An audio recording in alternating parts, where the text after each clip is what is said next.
May isang alakdan. Alam mo yung alakdan? Gusto niyang tumawid sa kabila.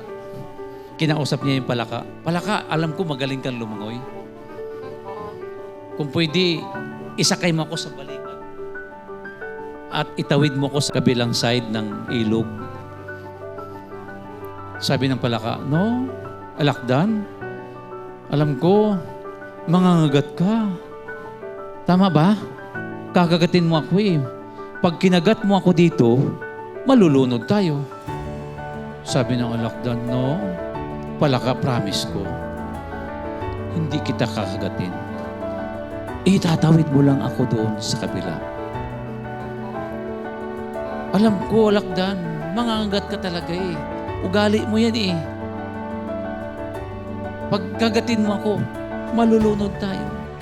Mamamatay tayo. Sa madaling salita, na-convince niya ako dan si palaka. At nung na-convince niya, sumakay siya dan sa likod ng palaka.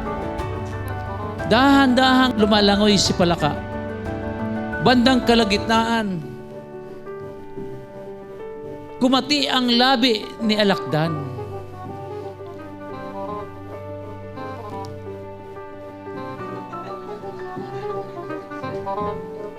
Pinipigil niya sapagkat nangako siya eh.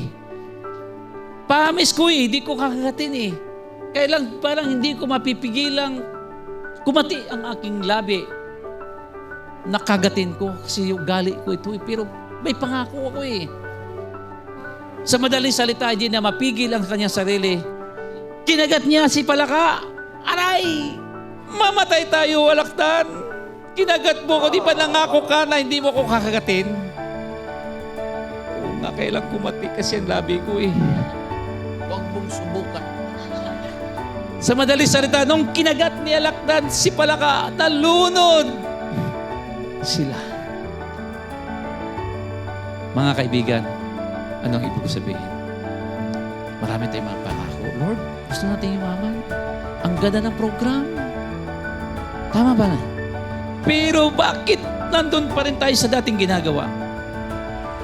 Kahit anong gawin kong program, kapatid, kapamilya, kung ang ugali mo'y ugali ka rin talaga ng alakdan na yan, bumabalik pa rin ang ugali mong katamaran.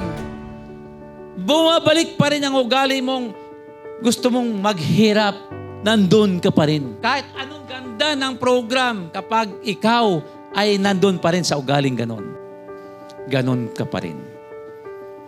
Di mo pa rin makuha yung dream car mo, dream house. Tama ba?